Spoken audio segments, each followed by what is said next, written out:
میں ربیع الاول کے حوالے سے بات کرتا ہوں میرے بھائی. جیسے یہود و نصارہ میں بہت سے لوگوں نے اپنے جو علماء تھے, انہوں نے جو مذہبی رہنما تھے, مقتدا تھے, تحریف ہمیشہ انہوں نے کی ہے. تحریف غیر نہیں کرتا, اپنے کرتے ہیں, اندر کے لوگ کرتے ہیں.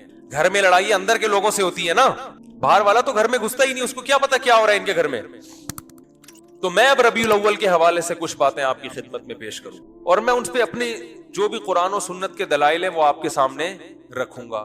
کسی کی سمجھ میں آ جائیں ٹھیک ہے, نہیں آئے تو بھائی قیامت میں وہ خود اللہ کے سامنے جواب دیں. آپ کہہ دیتے نا اللہ ہمارے پاس ان کے مفتی صاحب کے دلائل تھے, ان کے جوابات تھے, یہ جوابات ہیں, یہ پیش خدمت ہیں. اللہ مان لے تو ٹھیک ہے, نہیں مانے تو میرے بھائی یا تو میرے چترول لگیں گے یا آپ کے لگیں گے, دونوں میں سے ایک. یا تو میں غلط بول رہا ہوں یا آپ اگر ان دلائل کو نہیں مان رہے تو آپ غلط. سمجھ میں آ رہی ہے بات؟ تو اپنے مذہبی رہنماؤں کو مت دیکھو. دیکھو ہم جو کہتے ہیں نا کہ قرآن و سنت سمجھو علماء سے, تو آپ کہتے ہیں ایک طرف آپ کہتے ہیں خود نہ سمجھو, علماء سے سمجھو. جب لوگ مولویوں کی پیروی کر رہے ہیں علماء کی, تو آپ کہہ رہے ہیں خود سمجھو. تو قرآن میں دو قسم کے مسائل ہیں. جو فقہی حکام ہے نا, باریکیوں میں جاؤ گے وہ تو آپ کو علماء سے سیکھنے پڑیں گے نا, لیکن جو بیسک عقائد کی باتیں ہیں جن کا غیر مسلموں سے بھی تعلق ہے, اسلام کی بنیادیں ہیں, یہ چیزیں تو ڈائریکٹ قرآن و حدیث آپ کو بتائیں گے. فقہی حکام میں جب باریکیوں میں آپ جائیں گے تو پھر اس میں علماء کا اختلاف ہوتا ہے, اس میں بہت لمبی لمبی بحثیں ہوتی ہیں. اس میں قرآن نے ہمیں علماء کو فالو کرنے کا حکم دیا ہے. وہ ابھی چونکہ ٹاپک نہیں ہے لہذا میں ان آیتوں کی طرف نہیں آتا. تو قرآن ہی میں کچھ مقامات پر حکم دیا ہے کہ خود نہیں, کس کو فالو کرنا ہے, علماء کو. کچھ آیتیں ایسی ہیں جن میں آپ نے خود سمجھنا ہے, وہ بہت آسان ہے, ان کا مفہوم بہت آسان ہے, وہ علماء پہ نہیں ڈالی گئی ہیں, بلکہ علماء کو ان پہ پرکھا جائے گا کہ یہ اس کے مطابق ہے یا نہیں. اب دیکھو کوئی عالم نماز کا انکار کر دے کہ 5 نہیں اسلام میں 4 نمازیں ہیں, اب آپ نے عالم کو تھوڑی فالو کرنا ہے, بلکہ آپ نے قرآن و سنت کے سانچے میں اس عالم کو ڈھالنا ہے کہ یہ خود اس سانچے میں پورا نہیں اترتا, کیونکہ 5 نمازیں تو امت کا اجماعی عقیدہ ہے. اب میں آپ سے ایک سوال پوچھتا ہوں, مجھے ایک بات بتاؤ میرے بھائی, ربیع الاول اگر 12 ربیع الاول عید کا دن ہے تو یہ سیلیبریٹ کرنے کا دن ہوا ہے بھائی؟ بولو نا بھائی. جیسے کہ لوگ کرتے ہیں, مبارکبادیں دیتے ہیں. ہم یہ دیکھتے ہیں, پہلی دلیل, صحابہ کرام میں ایک موضوع من گھڑت روایت بھی نہیں ملتی کہ 12 ربیع الاول یا نبی کی پیدائش کے دن کو کسی صحابی نے سیلیبریٹ کیا ہو. آپ کہہ سکتے ہیں کہ 14 اگست کو بھی تو ہم سیلیبریٹ کرتے ہیں. یاد رکھو 14 اگست کا مذہب سے براہ راست تعلق بولو نہیں ہے, اس کا مذہب سے تعلق نہیں ہے, جبکہ نبی کا دن منانے کا تعلق کس سے ہے؟ مذہب سے. اس کے لیے مذہب سے ثبوت چاہیے. اور بھائی آپ ہر سال 1 جنوری کو اپنی بیگم کے ساتھ ٹور پہ نکلتے ہو, گھومتے ہو, کھاتے ہو, پیتے ہو, آپ کہتے ہو یار ہماری شادی ہوئی تھی تو بیگم آج وہ دن دوبارہ آ گیا قسمت سے, چلو تھوڑا سا انجوائے کرتے ہیں. لوگ سالگرہ مناتے ہیں نا بیگم کے ساتھ, اس کو بدعت تھوڑی کہا جائے گا. وہ بھائی اس کا مذہب سے کیا تعلق ہے؟ وہ آپ کی نجی زندگی, آپ 1 جنوری کو مناؤ, 10 کو مناؤ, 5 کو مناؤ, 6 کو مناؤ, نہیں مناؤ, آپ کا دل چاہ رہا ہے کہ مناؤ تو مناؤ, نہیں دل چاہ رہا تو طلاق ڈے مناؤ, آپ ہمیں کیا ہے, ٹھیک ہے نا, جو مرضی ڈے مناؤ, آپ کی نجی زندگی ہے. دن منانے پر گورنمنٹ کی طرف سے بھی کوئی پابندی نہیں, اللہ کی طرف سے بھی کوئی پابندی نہیں. برتھ ڈے کی ہم مخالفت اس لیے کرتے ہیں کہ ہے یہ حماقت, کہ آپ کی زندگی میں 1 سال کم ہو گیا, آپ خوشی منا رہے ہو, حماقت کا فتویٰ لگا رہے, بدعت کا فتویٰ نہیں لگاتے برتھ ڈے پر. ارے بعض کام بذات خود صحیح ہوتے ہیں, لیکن وہ جس جذبے سے کیے جا رہے ہوتے ہیں وہ جذبہ کا تکی نہیں بنتا نا وہاں پہ, اس لیے کہا جاتا ہے غلط رسم ہے. برتھ ڈے تو بالکل ہی کامن سینس کے خلاف ہے. شادی بھی ہمیں یہ ہوتا ہے کہ آپ کی فار ایگزامپل 1 جنوری کو شادی دوبارہ وہ آ گئی تو بھی کھوپڑی میں آنے والی چیز تو یہ بھی نہیں ہے, سال ہو گیا تو کیا ہو گیا, کون سا تمیز سے گزرا ہے جو آپ جو ہے نا منا رہے ہو.